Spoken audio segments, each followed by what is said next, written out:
Guys, welcome back to my channel. My name is Caitlin and today we're ranking all 15 palettes I used in the month of August. Some of these palettes are quite recent releases and some of them are from years ago. So we're going to see how the new stacks up with the old faves and find out what is going to be on top for August. Before we get too far into the video, if you have not already, I would love it if you would consider subscribing. I upload videos twice a week. It's totally free to subscribe. And I would love to have you back on the channel talking with me in the comments about what your favorite palettes are or what you've been using a lot this month in August. We're so close to hitting 600 on the channel and I will be doing another giveaway when we hit that. So don't miss out on that. Stay subscribed and stay tuned for the giveaway. So yeah, we're gonna go ahead and get into the ranking. Never mind my look too much, guys. If I look a little disheveled, like especially the hair, I have it up and out of my face because I've been painting for about 6 hours, something like that today. My brother and sister-in-law were like redoing a room in their house to be the nursery for their first child that's going to be born pretty soon here. So painting. This is what painting all day, multiple coats and layers and things look like. So we're just gonna get into the ranking and ignore it, right? That is what it is. I still wanted to film and have a video up for you guys. In slot number 15 from Morphe, we have the OG Jaclyn Hill palette, the collaboration with Morphe. Just in case you have not seen this thing by now, here's what it looks like. And I should preface, none of the eyeshadow palettes in the ranking this month I felt were bad, right? This one is lowest just because it is mostly neutral, and I like color. I like neutrals too, don't get me wrong, but if I had my way, I like color just a bit more. It doesn't even have to be anything neon or that fluorescent vibrant. I just like a little bit of color. So it's fine. It's just not the most exciting thing I use this month. And the matte formula I really like in this, but the shimmers are pretty run-of-the-mill, to be honest. It's not anything that's knock your socks off. So not bad by any means, just happened to be my least favorite of what I use this month. In number 14, I finally get around to using this Morphe palette. This is their collaboration with Ashley Strong, and it opens up in the middle.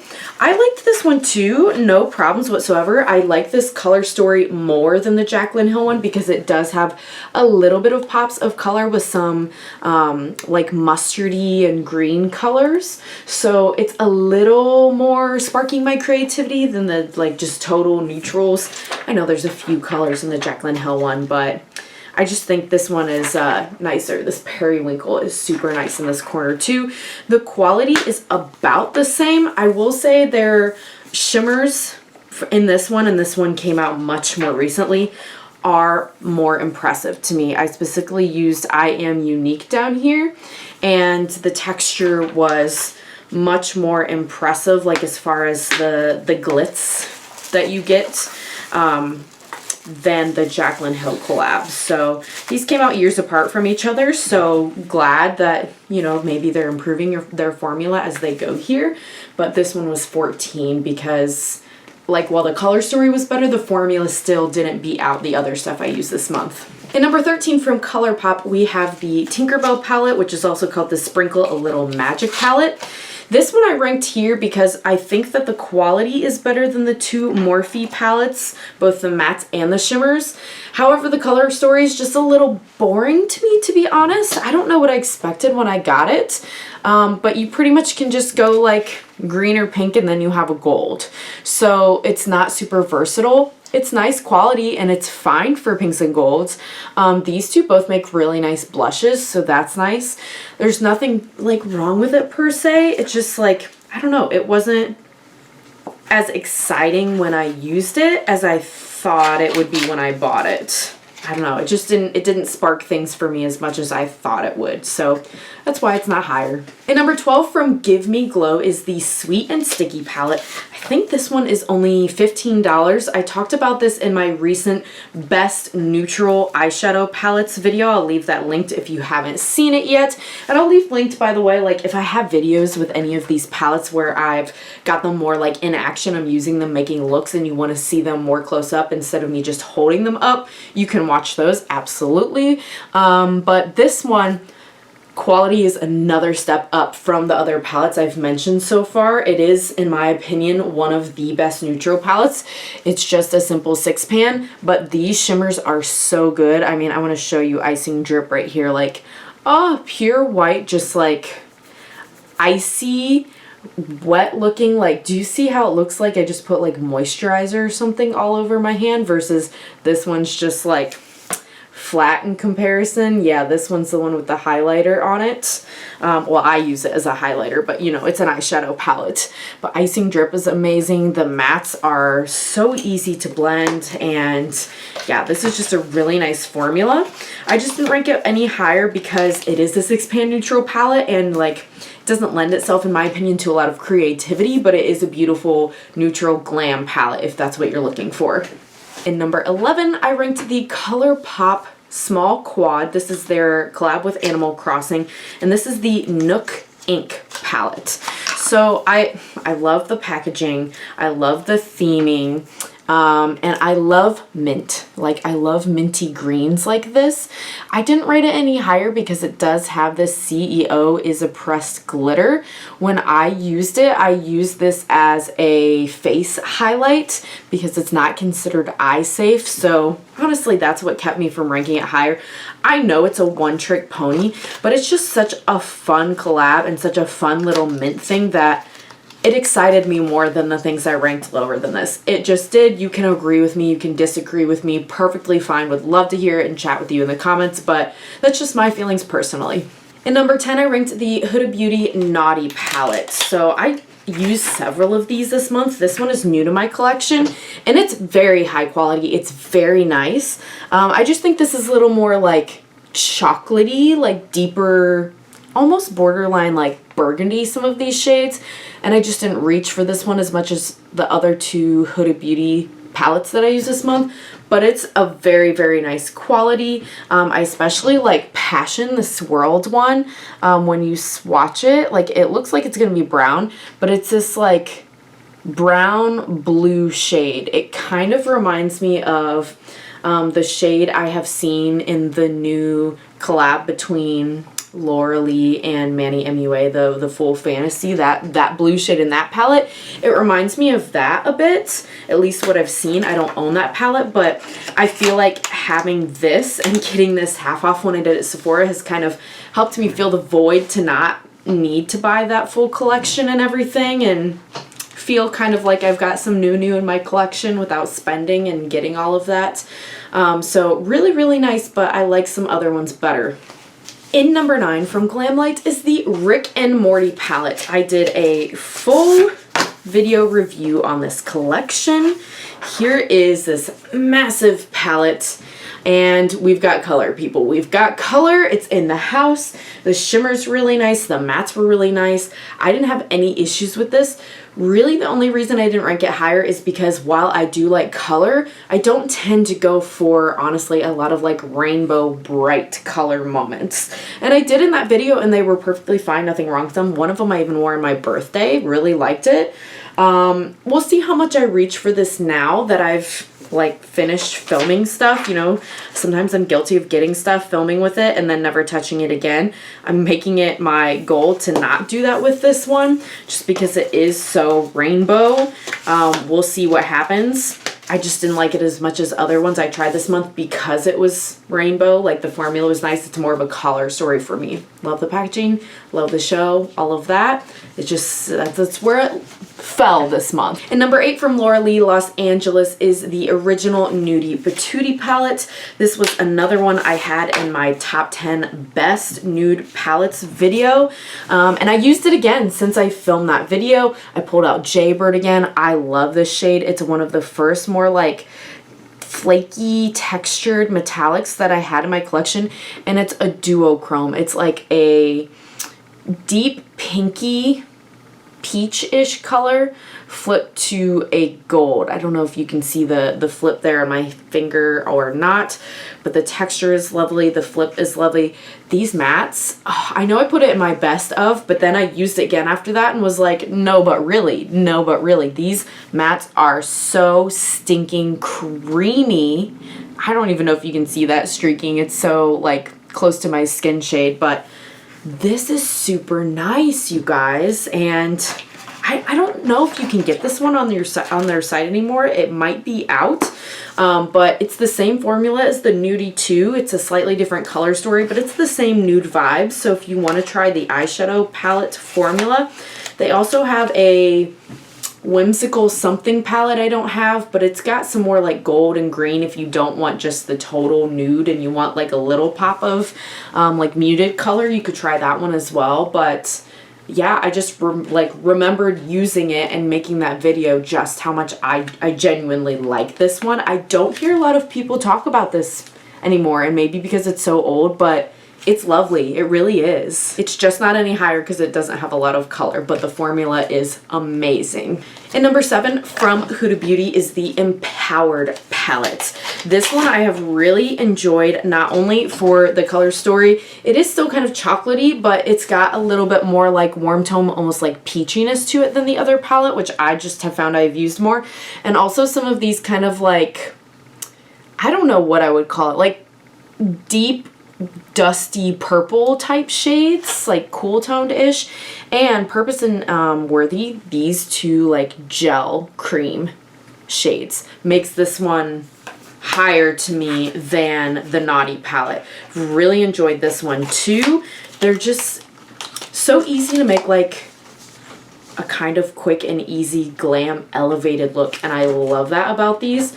I've never bought any of these bigger sized ones that I haven't liked. I now have 4 of them. One other one I've used this month, and then the Mercury Retrograde I didn't use that month, but I've owned that for a while and I love that one as well. So if you're looking for something from that brand, I would definitely go with these bigger size ones for the quality. And number 6 is the third and final Huda Beauty palette I used this month. It is the Rose Quartz. I actually just used this one yesterday, the day before I'm filming this, and I'm filming it the day I'm putting it up. Here it is. It's a bit, I mean, it's called Rose Quartz for a reason, right? It's a bit more rosy, and I love how translucent the base is of some of these, and there are some really pretty duochromes in here. Here's a couple of them. This one's like a taupe to a blue, and this one is like a bluey purple to a pink there on my middle finger, and they are like a translucent base. So like Moon Magic, colorful cheek highlighter moment. Like, it's that simple. It's really, really nice. Also really intrigued by this formula that they have in all 3 of these. I don't think there was one of them in the Mercury Retrograde, but it is in all of the palettes I tried this month from the brand. It's like this weird, the only way I can describe it is like cream to powder. It's different from the other mattes, and I'm not sure what exactly that is called, like what the formula is. This says it has 8 velvety soft and intense mattes, 3 high shine buttery metallics, 3 pearly soft shine metallic eyeshadows, 3 quartz inspired cream marbles, maybe that's what it is, and 1 crushed stone pearly gloss hybrid. It's got to be the cream marbles, right? Because it's kind of like 2 different colors marbled here. Yeah, it's a really interesting formula, and I like it a lot. I think it's very flattering, and a lot of different skin types and ages would like this, right? It's very like, it doesn't accentuate in any sort of like wrinkles or creases, I feel like, on the eyes. So maybe if you have more mature skin, you would like these line of Huda Beauty palettes too. I am 32 for reference, and I love them. So don't know where you are if you're older or younger, but just do with that information what you will. All right, we are in the top 5, you guys. Next up from Unearthly Cosmetics is the All I Ever Wanted Volume 2 palette. I have loved playing with these and kind of treating them like they are singles and mixing them with other mattes and things in my collection. This is a really high quality palette. I guess for me though, I just have enough duochromes and multichromes now that, I don't know, I wasn't as impressed as I thought I would be. I know that's probably a super unpopular opinion, because this was some people's like tippy tops of the entire year when this came out, I think last year in 2022. And I do like it. I mean, look how high it's ranked in my monthly ranking, right? But it's just not, it's still not number 1. maybe part of that too is because it is a companion palette, you know, it's not like a standalone. And to me, it is always a little more work, not physical more work, but like mentally more work to design a look when you have to pick and pull and match and things. It's fun, but sometimes I just don't have time to do that, right? It just depends. In a perfect world, I would have time to be creative and pick and do looks like all the time, but this is really, really nice. It is also really expensive because they are all special shades, so keep that in mind if you're interested in it. I think this is still available.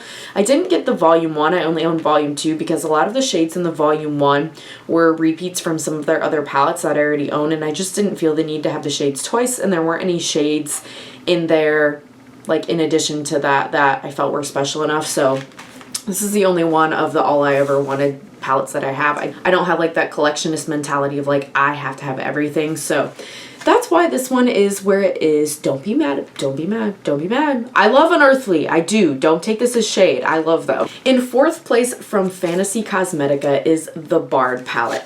Now this is a 9-pan, right? But I do think it's really versatile, and it's got some really cool special shades that made me rank it as high as I did. And maybe it's just my soul wanting fall to come, right? There's some really nice burgundies, orange, the yellow, the green. It's like all very fall, right? This Mythic shade is really, really cool. It looks like this like bright orange, but it's kind of like an orangey gold.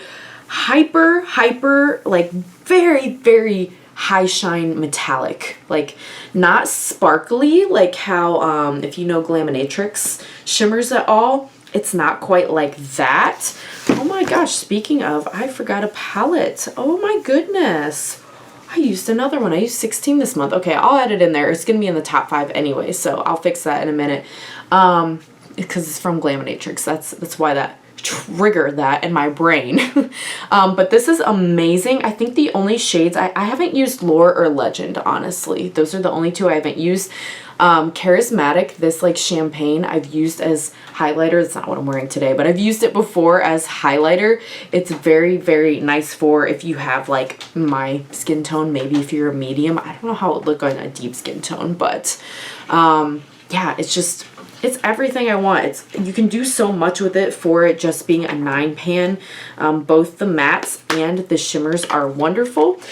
It seems like their mattes get better and better with every release. The mattes in the Druid were okay, but they weren't great. Like there were a couple finicky ones, and I think some other people agree with me on that. But the Bard one is really, really good if you like the color story. The formula is wonderful, and I love the theming. I love D&D, all of that stuff, so highly recommend. That last 16th one that I forgot in, sorry about that. I had pulled it because you guys will see later this week I was doing a trial makeup run on my sister-in-law. We filmed it for you, so that'll be the next video.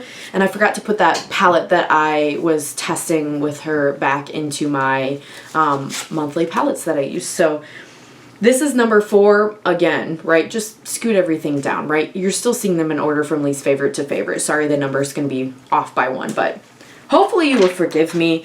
This is from Salem Cosmetics, the collab with Smink, the Forest Heart palette. The outside of the packaging looks just like the carton there, and here is the color story. Do we see why I like this one so much?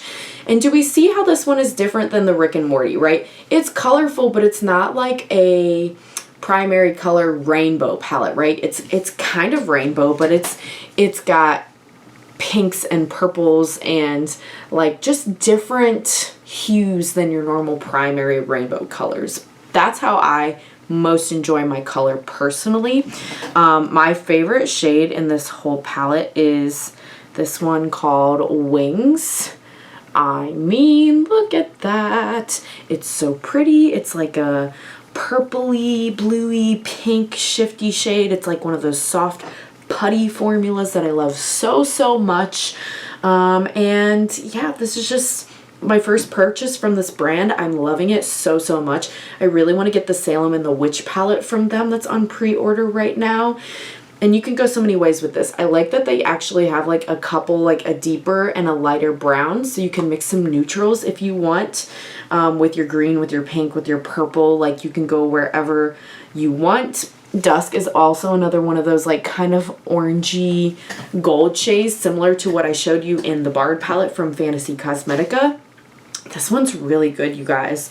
It's just been really inspiring to me to do different color combinations while also having a wonderful formula and a collaboration with a creator that I really enjoy. If you're not following, you can pause here. Here's Smink's name. Follow Smink on Instagram. Amazing artwork, you guys. All right, the top three, here's the one I forgot to put in from Glaminatrix, the Nearly Natural. I've used this one a lot this month, actually. And this, I like did a trial for my sister-in-law for her makeup, and at the end of the video, you guys will see we like talked about what she liked and didn't like, and we tweaked some things, and one of the things she wanted was more sparkle. I used her makeup in that video, not mine on her, and so I was like, oh, you want more sparkle? You want a little more, right?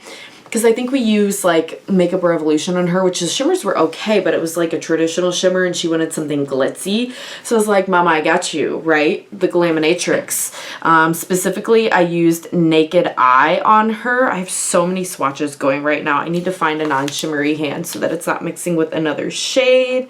Okay, so I used Naked Eye on her, which is this one right here. And these, if you hold them up against another shimmer, they just look like liquid highlighter. That's the best way I can describe them. Like, they look wet, but it is a powder. Like, it's not a pressed glitter. And what I like about these two is that you can just like tap a little bit and get like sprinkles of sparkle, or you can have it be like a full opacity moment. The mattes are very, very blendable, very smooth, and they are just right. It's called Nearly Natural because they're like just slightly off being like a regular brown or whatever. Like, this is a bit more cool tone. This is a bit more peachy. This is a deep one. This is a little more burgundy, a little more pinky, right? I still have not used, I think, Stripped Back. This kind of silver shade is the only one I haven't used. I'm dying to use it in a look. So if you want to see that, let me know. If you want to see any of these palettes more in action, let me know. I would love to do just get ready with me's, some tutorials, some palette bingos. Let me know in the comments what you would like to see. I'm happy to film requests. But yeah, this one is just, I know it's a neutral, and I know I said I like color, and that's why some other ones were lower, but this is like neutral with a twist, and it's interesting enough, and the shimmers are a magnificent enough quality that this is here, right? I'm planning on filming soon a video that are like the best indie brands, that it's not just like I like something from their brand, but it's like everything's a smash hit. This is one of those brands in my opinion, so yeah, stay tuned for that video and check out Glaminatrix if you haven't yet. They are an amazing, amazing indie company. The last two. Okay, so I've talked about this palette so much on my channel. You're probably sick of it by now, but I love it, and I love it. I cannot lie, I just love it that much. From Nomad Cosmetics, the Tokyo Harajuku palette. I've brought her out again. I love it so much. I just love the grays with the pastels, and this bottom row of duochromes is the best formula still that I have ever seen as far as shimmers from any palette in Nomad's entire line. I said it. I said what I said. Now, granted, I haven't tried every single palette from their line, but I've tried a lot, right? I used like 6 or 7 of them just recently in a palette bingo from their brand. I'll link if you missed that. But this is phenomenal. And I usually don't go for a satin formula, right? Like, not even all of these are mattes or shimmers. Some of them are satins, but they're so good that I don't mind. And I've said before too, I like using some of these as highlighters and some of these as blushes. So it's just a whole moment. And hi, if you know me, they're cat embossings, and it makes me so happy every time because I am a cat mother of 3. So, and I just love the kawaii, like, this is based on Tokyo, Japan. I just love that whole culture and vibe. I'm excited to be going to Japan and to Tokyo next summer and finally getting to just be there. I've always wanted to go there. It's like one of the places on my bucket list. So for all of those reasons, I'll stop rambling now. This one's number 2. All right, and last but not least, the number 1 palette out of all 16 palettes I used in August is from Adept Cosmetics. It was limited edition. I don't know if they're going to bring it back, so I'm sorry you can't get it right now to my knowledge, but it's the House of Elle palette. This is the one that I am wearing right now on my eyes. It is so super sparkly, but also shifty at the same time. It's such a unique, unexpected color story, and Zor-El is probably my favorite multi-chrome in my entire collection. And that's saying something. I have a lot, but it's this like deep kind of black-based multi-chrome that shifts between gold and pink and like a little, I don't know, it's like reddy orange. It's all over the place. It's lovely. It's wonderful. And this was like, I think some of the first colorful mattes I've tried from the brand, and they're also very, very good. I've used this one as a blush as well. This was before they had their blushes, I think. But yeah, these are just divine, just lovely. It's called the House of Elle based on like Superman. They're all like Kal-El, Zor-El, names that have to do with Superman. When I was in high school and in college, I was the biggest Smallville fan. Who remembers that show on the CW? Let me know in the comments if you are a fellow CW fan. I love Tom Welling with all of my soul and being. I love that whole show. Just lovely, and I don't know if that's part of why I'm drawn to it. I love the like metallic, just elegant packaging. The whole experience really is what I'm trying to say made it #1. So yeah, guys, that's all 16 palettes I used this month. I hope you enjoyed this video. I hope it wasn't too rambly for you. I'm like on, I guess, an energy high from all of the painting, right? The fumes are getting to me, I guess. I don't know what to tell you. But yeah, thanks so much if you made it all the way to the end, and I hope to see you again on the next one. Bye!